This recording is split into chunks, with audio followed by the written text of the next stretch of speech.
সেই দৃশ্য কি ভোলা যায়? একেবারেই না। গত মরশুমের ঘটনা, চর্চা থামেনি আজও, বরং জল্পনা। একই পরিস্থিতিতে পড়তে হবে না তো? এবার কি ফায়ারিং স্কোয়াডের সামনে পান্থ? হঠাৎ কেন আজ এই নিয়ে এত আলোচনা? ইন্ডিয়ান প্রিমিয়ার লিগে নতুন মরশুম শুরু করেছে লখনৌ সুপার জায়ান্টস।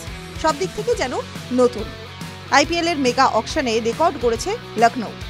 27 কোটি টাকায় নিয়েছে ঋষভ পন্থকে। তাকে নেতৃত্বও দিয়েছে লখনৌ। আইপিএল এর ইতিহাসে সবচেয়ে দামি ক্রিকেটারই শুধু নন, ক্যাপ্টেনও। রেকর্ডের সঙ্গে বোনাস হিসেবে জুটেছে পাহাড় প্রমাণ চাপও। 27 কোটির প্রাইস ট্যাগ। শুরুটা যে হতাশার। নিজের সদ্য প্রাক্তন দল দিল্লি ক্যাপিটালসের বিরুদ্ধে অভিযান শুরু করেছেন পান্থ। কিপার, ক্যাপ্টেন, ব্যাটার 3 ভূমিকাতেই ফ্লপ। ব্যাটিংয়ে 6 বল সামলে শূন্য। কিপিংয়ে শেষ ওভারে স্ট্যাম্পিং মিস। 13 ওভার অবধিও ম্যাচ 90% বেশি লখনৌয়ের নিয়ন্ত্রণে। কিন্তু আশুতোষ শর্মার বিধ্বংসী ইনিংসে মাত্র 1 উইকেটে জয় দিল্লি ক্যাপিটালসের। স্ট্যাম্পিং মিস যদি একটা কারণ হয়, নেতৃত্বও তো কারণ। না হলে এই ম্যাচ হাতছাড়া হয়? দিল্লির কাছে শেষ মুহূর্তের হারের পরেই সাইড লাইনে নজরে আসে একটা দৃশ্য। লখনৌ সুপার জায়ান্টসের কর্ণধার কথা বলছেন ঋষভ পন্থের সঙ্গে। স্বস্তি একটাই, দুজনের মুখেই হাসি। কিন্তু গতবারের সেই দৃশ্যের পর আলোচনা শুরু হয়ে যায়। লোকেশ রাহুলের পরিস্থিতিতে পড়তে চলেছেন না তো ঋষভ পন্থ? গত মরশুমে পাওয়ার হিটিং এর নতুন রূপ দেখিয়েছে সানরাইজার্স হায়দ্রাবাদ। শুরুতে অভিষেক শর্মা এবং ট্রাভিস হেড, এরপর নীতিশ রেড্ডি, হেনরিক ক্লাসেনরা ছিলেন। লখনৌকে হায়দ্রাবাদের মাঠে দুর্মুষ করেছিল সানরাইজার্স। আর এরপরেই সেই বহু চর্চিত দৃশ্য। পরবর্তীতে অবশ্য বরফ গলানোর একটা চেষ্টা চালানো হয়। একসঙ্গে ডিনার, কলকাতায় লোকেশ রাহুলের সঙ্গে মিটিং।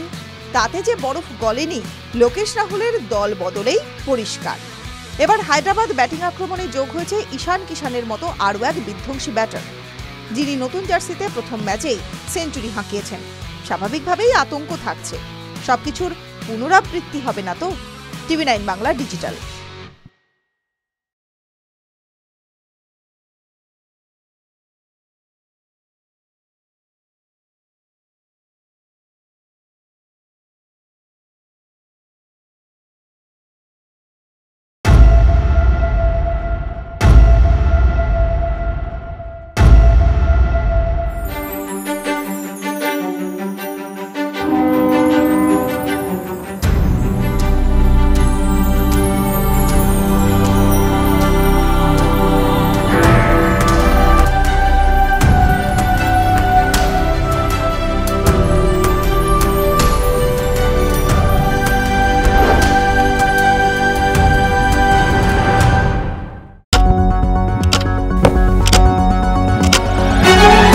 রাজনীতি শুধুই কি রাজার নীতি?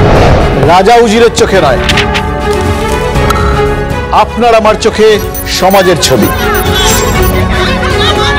কঠিন কথা সহজভাবে না বললেই নয়।